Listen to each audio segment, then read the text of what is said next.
Some conservative commentators aren't exactly falling in line behind Donald Trump. MSNBC's Joe Scarborough may have talked up Trump's chances of winning the primaries, but now the former congressman says this.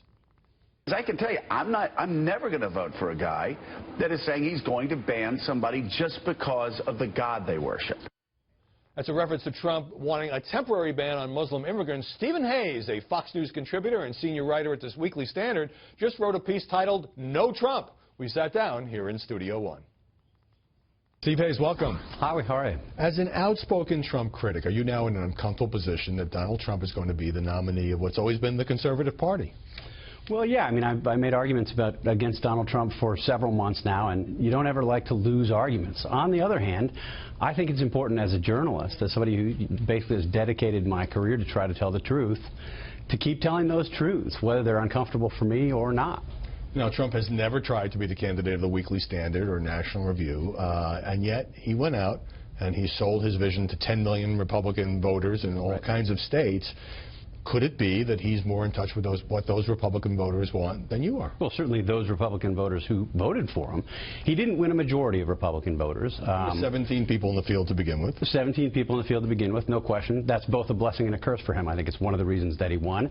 But he doesn't have quite the mandate that he otherwise would have had, I think, had he won that majority. Is your opposition more ideological or more about Trump's personal style? You know, That's a good question. I think it's a mixture. For me, personally, it's a mixture. I don't believe he's philosophically conservative. He's been basically a progressive for most of his life. He doesn't, from one day to the next, know what his positions on issues are. I mean, he was late last week doubting his own tax plan. He's been on both sides of minimum wage, on both sides of ground troops against ISIS, on both sides of single payer, on both sides of the health care mandate, on and on and on. And look, I think it's important to have somebody as a conservative who shares conservative principles if he's going to lead the conservative party. So on the issues where he says he has evolved, you are skeptical of his conversion, at least on some issues? Yeah, I mean, sometimes his conversions literally don't last a day.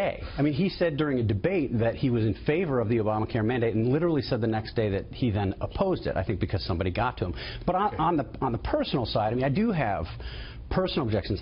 I'm far from perfect. I don't hold a presidential candidate or a politician out to that standard at all. I'd be awfully disappointed all the time if I did.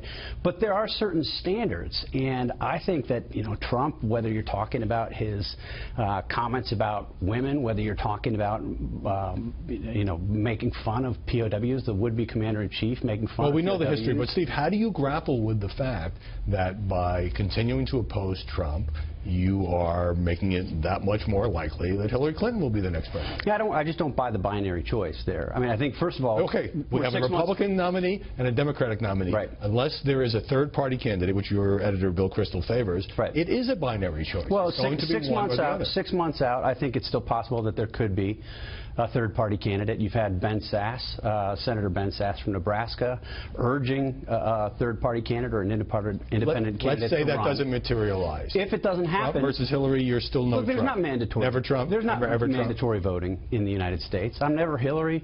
I'm never Trump. But it's not the case. I mean, just logically, it doesn't make sense. Newt Gingrich and others have been making this argument that if you're not for Trump, you're functionally for Hillary Clinton. Well, if it makes Newt Gingrich and others feel better, I will say I'm not for Hillary. I'm never voting for Hillary. So then I'm functionally for Donald Trump. So you're kind of abstaining. All right, have half. No, I'll vote. I mean, it's important to say I will vote. I will vote down ballot. I'll maybe write in. I'll vote third party. I'll vote Libertarian. I voted Libertarian in 1996 when Bob Dole was too established for me, so I voted for the Libertarian. Brief answer. Are you feeling a backlash from Trump fans? I mean, to put it mildly, yeah. I mean, you know, if you go on Twitter, your mentions are basically unusable, which is too bad. I liked to go to my Twitter mentions because sometimes people would, you know, give you things to check out as a reporter to follow up or a news tip or whatever. Now you're avoiding it. No, yeah, there's no point. I mean, the abuse, we've heard about this. The abuse is over the top and silly. To be continued. Steve Hayes, thanks very much for joining us. Thanks.